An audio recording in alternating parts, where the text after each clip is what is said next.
अस्सलाम वालेकुम व्यूवर्स, कैसे हैं आप? उम्मीद है कि सब खैरियत से होंगे। तो व्यूवर्स, जैसा कि आप देख रहे हैं कि आज हम बनाने जा रहे हैं स्वीट डिश और बड़े मज़ेदार से फ्रेंच टोस्ट मीठे मीठे स्लाइस। तो चलिए व्यूवर्स, अपनी रेसिपी को शुरू करते हैं। बिस्मिल्लाहिर्रहमानिर्रहीम। तो व्यूवर्स, जैसा कि आप देख रहे हैं कि आज हम बनाने जा रहे हैं फ्रेंच टोस्ट बड़े मज़ेदार से टेस्टी से। तो उसके लिए बहुत थोड़े से इंग्रेडिएंट्स की हमें ज़रूरत है। तो इंग्रेडिएंट्स आपके सामने रखे हुए हैं। ब्रेड रखी है, 2-3 अंडे हैं, आप चाहें तो 2 भी ले सकते हैं, एक भी अगर थोड़े स्लाइस बनाना चाहते हैं। और थोड़ा सा दूध रखा हुआ है, थोड़ी सी शुगर ऐड करेंगे इसमें। और बड़े बड़े झटपट और तेज़ी से बनने वाला ब्रेकफास्ट आप इसके साथ बना सकते हैं। तो चलिए वो अपनी रेसिपी को शुरू करते हैं। सबसे पहले वो अंडे अपने तोड़ लेते हैं इस प्लेट के अंदर।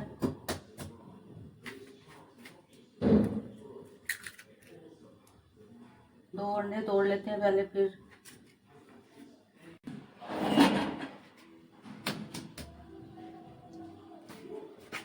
और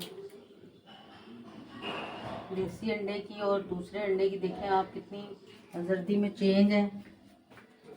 तो अब मैं इनको फेंट लेती हूँ थोड़ा सा। 2 अंडे अभी मैं डाल रही हूँ, तो क्योंकि थोड़ा सा मैं लाइट वेट बनाना चाह रही हूँ, इसमें थोड़े अंडे और थोड़ी सी चीनी। आप देख सकते हैं सर्दी की वजह से अंडे कितने जमे हुए हैं। इनको अच्छी तरह फेंट लेते हैं पहले। अंडों को अच्छी तरह मैंने मैश कर लिया है। कम लग रहा था तो इसलिए मैंने तीसरा अंडा भी शामिल कर दिया है। अब इसके अंदर थोड़ा सा दूध शामिल कर लेते हैं। अंडों को अच्छी तरह से फेंट लिया है और अब इसके अंदर करीबन आप देख सकते हैं कि आधा कप दूध है और आधे से आधा इसके अंदर हम शामिल करेंगे। करीबन 4-5 टेबल स्पून के बराबर बस इसके अंदर दूध शामिल करना है। और अब इसके अंदर चीनी शामिल कर लेते हैं। दूध बहुत ज़्यादा नहीं डालना वरना टूट सकते हैं हमारे फ्रेंच टोस्ट। और अब 4 टेबल स्पून के बराबर चीनी मैं शामिल कर लेती हूँ। थोड़ा सा मीठा ज़्यादा पसंद है मुझे, तो इसलिए मैं थोड़ी सी ज़्यादा डाल रही हूँ। और अब इसको अच्छी तरह से मिक्स कर लेते हैं। अंडे में तमाम चीज़ें मैंने अच्छी तरह से मिक्स कर ली थी और अब इनको तवे के ऊपर मैंने 2-3 टेबल स्पून के करीब ऑयल डाल लिया और अब इसको अंडे में डिप करके तो इसके ऊपर डाल देते हैं। एक साइड से मैंने डिप किया, दोनों साइड से डिप बिल्कुल नहीं किया। और अब इसको तवा मैंने गरम कर लिया था, थोड़ा सा साइड पे कर लेते हैं। और अब दूसरे को भी इसी तरह अंडे में डिप करके तो हम फ्राई कर लेते हैं। करना है, बिल्कुल डिप नहीं करना। और ऑयल भी बिल्कुल कम इस्तेमाल करना है। अगर बहुत ज़्यादा ऑयल इसको लगा लेंगे तो फिर बहुत हैवी हो जाएंगे, एक से ज़्यादा हम खा नहीं सकेंगे। तो इसलिए आप देख सकते हैं बहुत कम मैंने ऑयल इस्तेमाल किया है इसके अंदर।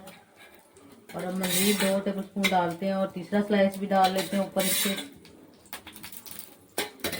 इससे इतने लाइट वेट बनेंगे कि व्यूअर्स आप बहुत अच्छे तरीके से इसको एंजॉय कर सकेंगे। और अब दूसरों को थोड़ा सा उलट लेते हैं। देखिए कितना ज़बरदस्त सा कलर आ गया है। अब इसको भी इसी तरह कर लेते हैं। अभी थोड़ा टाइम है इसके उलट पुलट करने में और ये अच्छा सा पक गया है। इसको भी कर लेते हैं हम उलट। बस तीनों स्लाइसेस को मैंने उलट लिया है और आप देख सकते हैं कितना अच्छा सा गोल्डन सा कलर आ गया है।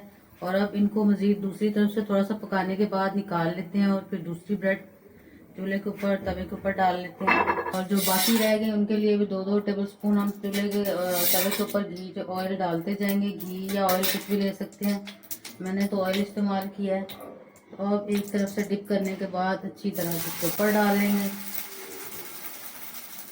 और अब इसको थोड़ा सा पलट लेंगे, थोड़ा सा साइड चेंज ऐसे हो गई है। देखिए आप बिल्कुल पैने के साथ चिपका नहीं है। अब थोड़ा सा ऑयल और डालते हैं और साथ ही अपना दूसरा स्लाइस भी इसके ऊपर डाल लेते हैं।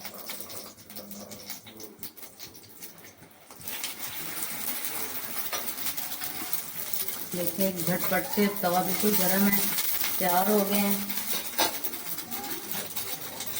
2 चम्मच ऑयल बस, इससे ज़्यादा नहीं डालना। ऑयली बहुत ज़्यादा हो जाएंगे तो फिर हम ज़्यादा नहीं खा सकेंगे, एंजॉय नहीं कर सकेंगे इस रेसिपी को। और अब इसको तो बिल्कुल उलट लेते हैं क्योंकि एक तरफ से बिल्कुल कुक हो गया है। ये भी कुक हो गया, थोड़ा सा और गोल्डन होने देते हैं। और इसी तरह मैं सारे तैयार कर लेती हूँ। और व्यूअर्स अब मैं ये शहद है मेरे पास खालिस, और अभी इसके साथ थोड़ी सी इसकी गार्निश कर लेते हैं और इसके साथ टेस्ट भी बहुत अच्छा आता है। ये गाँव से आया हुआ खालिस शहद है।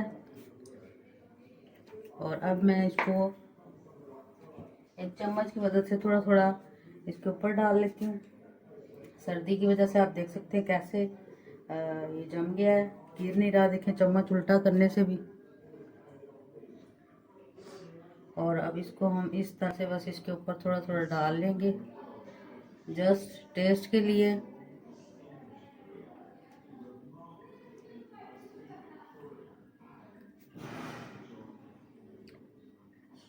इसको मैंने ओवन में गर्म नहीं किया, मैंने कहा कि ये ज़रा चिपकू चिपकू सा होगा तो ज़्यादा अच्छा लगेगा। तो आप देख सकते हैं इतना मज़ेदार सा ये शहद है। और अब हमारी रेसिपी बिल्कुल रेडी हो गई है। और भी बस अगर मेरी रेसिपी आपको पसंद आए तो मेरे चैनल को सब्सक्राइब कीजिएगा, वीडियो को शेयर कीजिएगा। फिर मिलेंगे नई रेसिपी के साथ, तब तक के लिए अल्लाह हाफिज़।